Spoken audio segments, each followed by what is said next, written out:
is a massive shortcut to manifestation and creating the life of your dreams, and just manipulating your states of consciousness from the inner world. And something that I discovered a long time ago, but I didn't truly know that this was an issue that I had, or it was something that I solved within myself that allowed me to visualize, and it assisted me in my visualization skills, assisted me in my focus, made it more simple to create feeling states and live in my fulfilled desire more flawlessly and effortlessly. And that's really what it's about, is creating and manifesting effortlessly, becoming the version of yourself that is already here right now, creating that version right now because creation is finished, and then emulating that and giving that to the subconscious, and then transferring that to that world where you're emulating those changes, because you seek ye first the kingdom of heaven, and then everything is added unto you.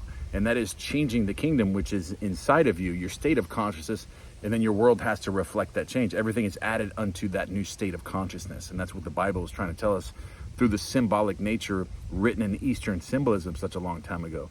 That's what it's trying to demonstrate to us. But the simple act of meditation I want to get into, and it's a certain specific exercise with meditation that I'm going to teach you about, but I'm going to also first talk about why this is so essential. Because every day you're going through your day-to-day life and you forget, you get locked back into a reactionary process where you fall out of your wish fulfilled, or you start reacting to something maybe someone said to you, or something that happened to you, or if you crash your truck into something like I did the other day, back my truck into something the other day, and then I get into a reactionary process, but then I catch myself, pull myself back, and know that this is happening for my benefit, and then I strategize and have it fixed, and then even improve myself from that. But actually not reacting to it at all, or only reacting in a temporary state, which I caught myself. Okay, initially I started to react to it and get negative, like, oh, how much money is this going to cost to fix? I started, of course, the natural reactions of that. But what I found very quickly is that I caught my mind, and I didn't react to it for very long at all. I started seeing the positives in it, and my mind just automatically did this on its own. And I wanted to give the credit to doing like the leaf exercise and having the developed focus of attention. But really what I contribute this to is meditation. And I'm going to explain why and how this works and what you should do also in your own life about this.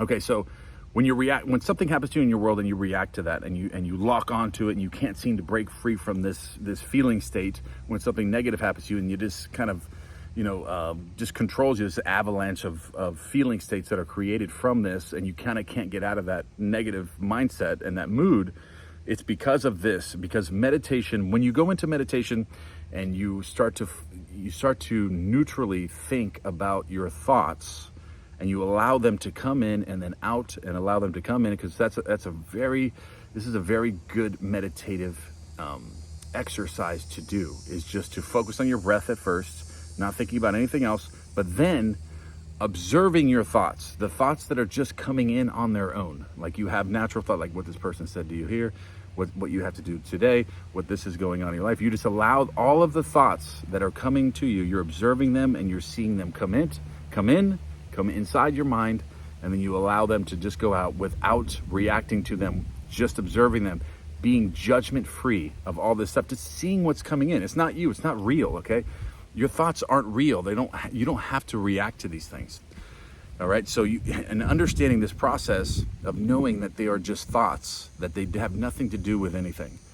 They're not real, they're just thoughts. And so you just observe these thoughts as they come in.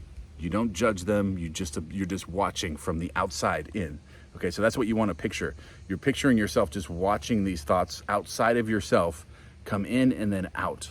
And then you're training, through this process of training, what it does is it starts to develop a facility in your mind and a habit of creating this version of yourself to where you're doing this throughout the day. So when you start practicing this meditative exercise throughout the day, like Monday, Tuesday, Wednesday, Thursday, Friday, and you're very consistent with it, for just a short period of time, what you'll find is you'll start doing this automatically in the real world. In the simulation, not the real world, but the simulation, actually the fake world, if you really want to get into the proper terms of that. You go back into the simulation, you go back to your 9-to-5 job, you go back to your everyday life, And then you have these things that pop up that where you're reactionary towards, and and you start to realize over time that these things aren't real. These things aren't, you start to realize that you stop reacting to these. You just allow these things to come in and then they go out. The same way as the meditative practice. If something happens to where your AC breaks in your house and it's at 90 degrees, you're in Florida and it's August, then you don't allow this to corrupt your mind. You see it from the outside coming in, and then you don't react to it. You just allow it to come in, and then you allow it to come out. And a lot of times what this does is it keeps you in a state of flow to where you're not getting upset or angered or overthinking about it, and you're actually able to strategize better to provide a solution for the problem itself. But not only is this the case, your ability to stay in your wish fulfilled, your fulfilled desire in that state throughout the day, the state of consciousness that you desire to be in, will not be affected as easily anymore. Because as you say in the morning, for example, you visualize or you create this feeling state of gratitude, and you're in this state of everything working out for you perfectly, and then you get to work or you're driving somewhere and someone cuts you off or slams into your car. Boom, that's just some negativity that potentially could upset your feeling states. But what this meditative process does is it allows that thought and that incident to come into the mind, and then you instantly pop out and you just observe it and you don't judge it, and then you catch yourself. Your mind automatically catches yourself not to fall out of your wish fulfilled, not to stay outside of your desired state or your state of consciousness that you've created in the morning, or staying in your wish fulfilled.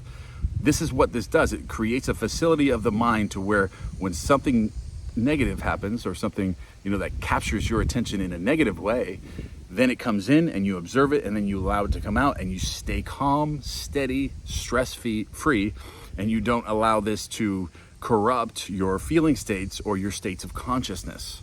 So I want to say that you should do this for 30 minutes a day, but I'm not going to say that, because I know that most people, they set bars for themselves and they can't stick with it. So what I'm going to tell you to do is just do this for 3 to 5 minutes, every day. Because you can find, if you really want to see changes, if you find that you are reacting in your everyday life to negative things and they just seem to keep you in your moods down and you just can't get out of that, you can find time for 3 to 5 minutes of this a day. And if you are consistent and steady with this process, you will soon discover that your mind will now be programmed to allow these negative, so-called negative things and these things that stop you in your path, that you'll allow them to come in, and then without judgment or just observing these things, they will come in and they will go out. And then you will be more likely to stay in these great moods and feeling states and states of consciousness throughout the day much easier. So if you ever had a question with manifestation of how do I stop reacting? How can I do this, this, and this and stay in my wish fulfilled? Practice this exercise of self-observation, observing the thoughts in meditation for 3 to 5 minutes a day, allowing them to come in and just watching them go out. Don't judge them. They're not real. Your thoughts are not real. They are not you, okay? They have nothing to do with you. Okay, so observe these thoughts as they come in, as they go out, and you're just training the mind to allow these things to come in and out, in and out. And something negative comes, you allow it to come in. You don't judge it. You allow it to go out, and you stay in your wish fulfilled. And over time, this develops a new facility of your mind that I failed to give it the credit that it was due, because this is something that I did for a long time, and I didn't realize that this is going back to meditation now. I see that this was a huge part of my reactionary process and why my mind is trained this way, to where something that somebody would be very upset about and would ruin their life for 6 months only ruins my life for 30 seconds, if that. And then I pull my mind back and I just allow it to come in and allow it to go out. And then I strategize and I find the solution to the problem and move on, with my feeling states and my states of consciousness don't shift and they don't change very much. And that's really the key here, is to go into feeling states, find new feeling states, finding states of consciousness, and then sustaining those states of consciousness until they become permanent states of consciousness within the subconscious. So this exercise can extremely help and assist you with not reacting to day-to-day life and the reactionary process of, because you're always going to have things like this that are going to happen to you in your life. It's almost impossible to completely eliminate these things from your life, but you can train your mind to not react as much and to automatically catch itself. So once you design your mind this way, you do this exercise, your mind is going to be like on autopilot for this stuff. Okay, it's going to be on autopilot. It's going to naturally do this. It's going to stop judging everything. It's going to stop reacting to everything. It's going to be trained. You're training it like an animal. Okay, once you train the mind to do this, you're not going to have to do much after that. You're only going to have to do the inner work, which is the meditation, and that goes back to the Bible verse: "Seek ye first the kingdom, and then everything will be added unto you." Seek ye first the changing of your inner world, and in the outer world, everything will have to be added unto you. Everything you will have that connects with that frequency of what your current state of consciousness is. And this is what this does. Once you do the inner work and you develop these habits, and you change and program your mind to think this way by just observing and not judging, then it does it automatically throughout your day. You will automatically catch yourself. You will automatically not judge everything that's happening to you, not react to everything that's happening to you, and you'll find it much easier to stay in your wish fulfilled. So I wanted to make this video. Actually, I had my live event today on school, and we discussed this. So I really wanted to create this topic for everyone on the YouTube channel to understand this, because this is something that I just started to realize is a big part of not reacting to negativity, not falling out of your states of consciousness back into the old states of consciousness, redesigning your mind to be more judgment free, and just allowing things to come in and allowing things to go out. And doing this meditative practice just 3 to 5 minutes a day will develop these skills for you. And if you can do them more than that, then do them more than that. But if at the base level, do them 3 to 5 minutes, because that's something that's doable for everyone. Everyone can find 3 to 5 minutes to do this every day, at least Monday through Friday or something like that. All right, guys, so I'm encouraging you to start doing this meditative practice if you fall in that category, which I think everybody does, including myself, which I'm going back to doing this as well. Even though the mind's trained, you can go back, you can start to lose that ability over time, but you can always get it back so quickly. And I love meditating, for certain amounts of the day and in the day, because of what it does with the mind and how it can assist you on all levels and just create that inner peace. Inner peace is so important as well, and it also will assist you with that. All right, I love you guys, and I will see you in the next video.